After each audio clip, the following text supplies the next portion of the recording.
World famous Steven कोवी की book 7 habits of highly effective people, इसको आप स्वर विज्ञान के साथ कैसे जोड़ सकते हो।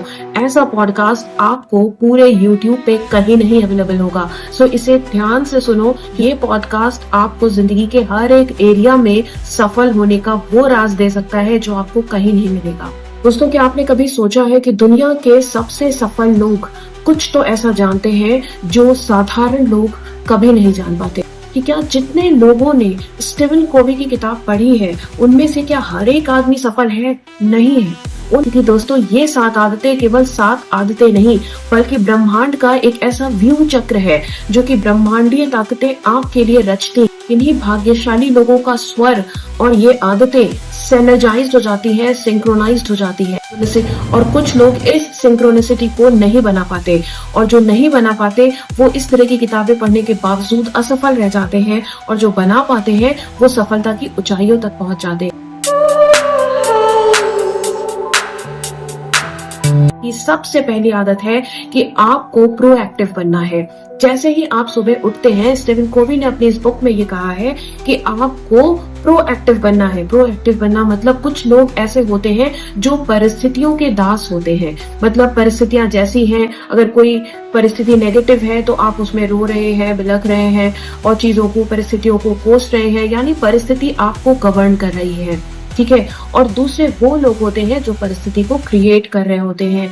तो ये तो ऑब्वियसली जीतेगा वही जो परिस्थिति को क्रिएट कर रहा है। गेम जैसे कि चेस का गेम होता है जिसमें हम एक चाल चलने से पहले ही ये डिसाइड कर लेते हैं कि आगे की 10 चाल क्या होगी। Why I am taking this step. जब आप इतने दूर तक सोच पाएंगे तब आप जिंदगी में विनर बन पाएंगे। लेकिन अब बहुत सारे लोग ऐसे होते हैं जो इतना व्यू रचना नहीं कर सकते, जो इतनी प्लानिंग नहीं कर सकते। उनके लिए क्या? उनके लिए ये है कि वो सुबह जैसे ही उठते हैं वो अपने दिन की शुरुआत तरीके से करें, क्योंकि अगर आप दिन की शुरुआत सही ढंग से करोगे तो परिस्थितियां आपके वश में होगी। तब परिस्थितियों में कुछ भी ऐसी नेगेटिविटी नहीं आएगी जो आपके किसी भी काम को करने से आपको रोक दे। ठीक है। क्योंकि अगर आप दिन की शुरुआत ही नेगेटिव तरह से करोगे या गलत स्वर में कर दोगे तो आपकी परिस्थिति डेफिनेटली रॉन्ग ही होगी। दिन की शुरुआत कैसे करना है, इसको मैंने एक वीडियो बनाया था। इसमें मैंने आपको इफेक्टिवली दिन की शुरुआत कैसे करनी चाहिए उसको बताया है। उसको प्लीज फॉलो जरूर करो। अगर आप उसको फॉलो करोगे तो आपके दिन की शुरुआत दी बेस्ट भी होगी और परिस्थितियां आपके अपने वश में भी होंगी। दूसरी आदत है अपने अंत को ध्यान में रख कर अपने काम की शुरुआत करो। मतलब जैसे कि आप अगर अपने घर से कहीं बाहर निकल रहे हो तो आपको पता है कि आपको कहाँ पहुंचना है, तब आप वहां पर बिल्कुल डिफाइंड टाइम में पहुंच जाते हो। अगर आपको यहाँ से अपने ऑफिस जाना है तो आपको अपने ऑफिस का रास्ता पता है और आपने डिसाइड किया है कि आज आप 8 बजे निकल रहे हो तो आपको 9 बजे अपने ऑफिस पहुंच जाना है। ठीक उसी तरह जब हम अपनी जिंदगी में कोई टारगेट सेट किए बिना चलते हैं तो रास्ते तो बहुत सारे होते हैं लेकिन मंजिल का ही पता नहीं होता। ठीक है। तो अब इसको आप स्वर विज्ञान से कैसे जोड़ सकते हो? देखो, जब भी आप कोई काम करना शुरू कर रहे हो आपको ये सोचना है कि वो काम में आपकी कर्मेंद्रियां लग रही है या फिर आपकी भावनाएं इन्वॉल्व है। अगर आपकी कर्मेंद्रियां लग रही है यानी उस काम को करने में आपकी एनर्जी ज्यादा एग्जॉस्ट हो रही है, उसमें आपका दम, आपकी शारीरिक शक्ति लग रही है, तो आप डिसाइड करो कि आपको उस काम को पिंगला नाड़ी में करना है यानी सूर्य स्वर में करना है। लेकिन अगर उस काम को करने में आप कुछ लिखने जा रहे हो, कुछ रचनात्मकता आपकी उसमें लग रही है, आप इमोशनल जो है वो कंटेंट उसमें है, तो फिर उस केस में आप ये डिसाइड करो कि आपको उसे चंद्र स्वर में करना है। अगर आप कोई आध्यात्मिक काम करने जा रहे हो तो उसे सुषुम्ना नाड़ी के समय करना है। तो पहले आपको अपना काम डिसाइड करना है कि कौन सा काम करना है, उस काम को करके आप कहाँ पहुंचने वाले हो आपको ये डिसाइड करना है। और जब आपने ये दोनों चीज डिसाइड कर ली तब आपको ये डिसाइड करना है कि कौन सा स्वर इस काम को करने के लिए उपयुक्त है। जब आपने ये तीनों चीजें डिसाइड की तो विनर तो आप ही बनोगे ना। तीसरी हैबिट होती है प्रायोरिटाइज करो, यानी फर्स्ट थिंग फर्स्ट।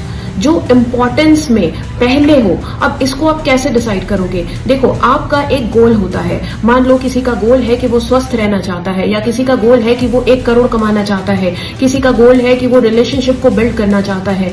तो जिसका भी जो भी गोल है, उस गोल को डिसाइड करो, और आपके जितने भी काम हो रहे हैं दिन भर में, आप ये देखो कि आपके वो काम आपके उस गोल के लिए कुछ हेल्पफुल है, क्या वो आपको एक स्टेप और आगे ले जा रहे हैं। अगर हाँ, अगर वो आपके गोल को अचीव करने के लिए किसी भी तरीके से हेल्पफुल है, तो फिर वो आपकी प्रायोरिटी लिस्ट में होने चाहिए। और अगर वो नहीं है, तो वो आपकी प्रायोरिटी लिस्ट में बिल्कुल नहीं होने चाहिए। तो आप अपने दिन भर के टू डू लिस्ट मत बनाओ, आप बनाओ प्रायोरिटी लिस्ट। अपनी प्राथमिकताओं को समझो। प्राथमिकताएं वो होती हैं जो आपके उद्देश्य, आपके टारगेट, आपके गोल को पाने के लिए आपको मदद करें। और इसके साथ ही 4th हैबिट है विन विन सोचना। ठीक है, विन विन सोचने का मतलब क्या होता है?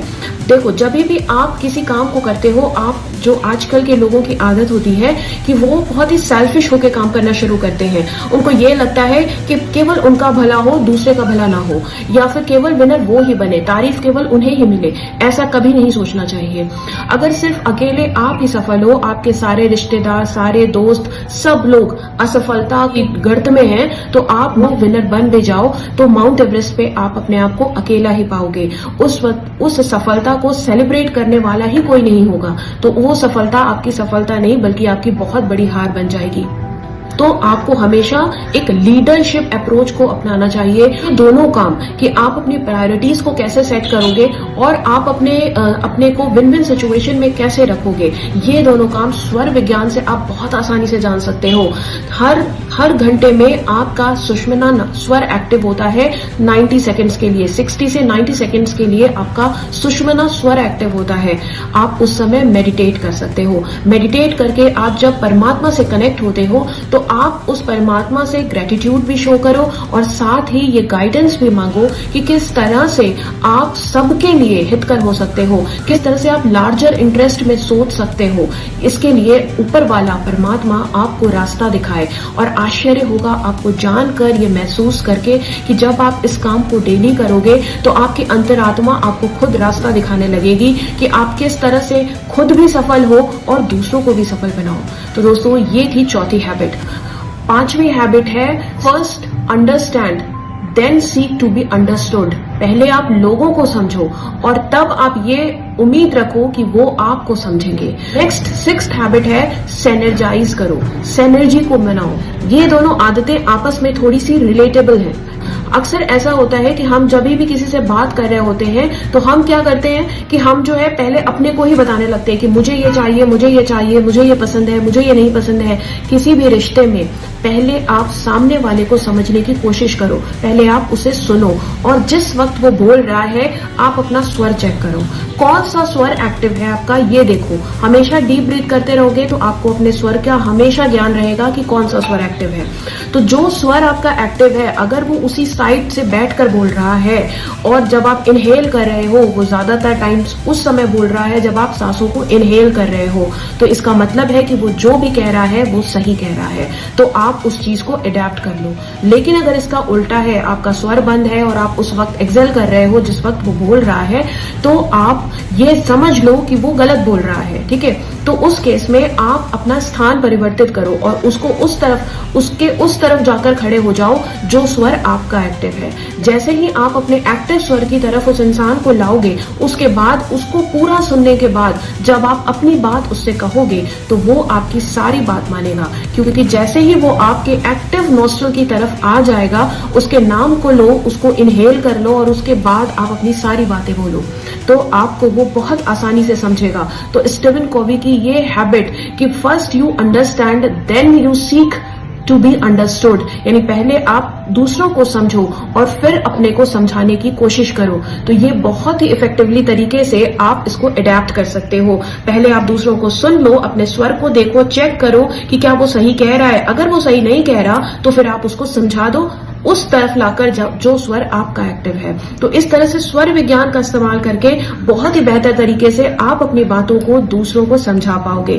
ठीक है, इसके बाद आता है 6th हैबिट है सेनर्जाइज करो, सेनर्जी मेंटेन करो। जैसे आपके स्वर विज्ञान में अगर आप सांसों की बात करो तो इसमें 5 तत्व होते हैं और ये 5 तत्व आप नहीं कह सकते कि केवल कोई तत्व महत्वपूर्ण है और कोई नहीं। सारे ही तत्व एकदम अलग एट्रीब्यूट को रखते हैं, लेकिन उसके बावजूद सारे ही तत्व इंपॉर्टेंट होते हैं। इसी तरह जिंदगी में जितने भी लोग आपके इर्द गिर्द होते हैं वो सब एक अलग एट्रीब्यूट रखते हैं, अलग क्वालिटी रखते हैं, अलग हैबिट्स, अलग तरीका रखते हैं अपनी बातों को एक्सप्रेस करने का, और वो सारे ही लोग आपकी जिंदगी में जरूरी होते हैं। उनमें से किसी भी एक को सिर्फ इस वजह से डिस्कार्ड कर देना या अपनी जिंदगी से निकाल देना कि उसकी कुछ आदतें आपको पसंद नहीं, आप गलती करोगे। इसलिए क्योंकि हर एक इंसान का जिंदगी में एक अलग महत्वपूर्ण स्थान होता है, तो आपको हर एक इंसान के साथ सिनर्जी को मेंटेन करना है, और इस सिनर्जी को मेंटेन करने का स्वर विज्ञान से ज्यादा बेहतर तरीका कोई दूसरा होता ही नहीं कि आप किसी भी इंसान को अपने वश में कर सकते हो स्वर विज्ञान का इस्तेमाल करके। इस पर भी मैंने एक वीडियो बनाई है जो मेंबर्स ओनली की है, अगर इसको आपको समझना है तो आप मेंबरशिप खरीद सकते हैं। ठीक है, इसके बाद आती है 7th और लास्ट हैबिट जो है शार्पन द सॉ। मतलब आपको अपनी स्किल्स को कंटिन्यूअसली शार्पन करना है। अगर आप अपने आप को, अपनी स्किल्स को शार्पन नहीं करते रहोगे, अपने आप को अपग्रेड नहीं करते रहोगे, तो आप दुनिया के इस रेस में बहुत पीछे रह जाओगे।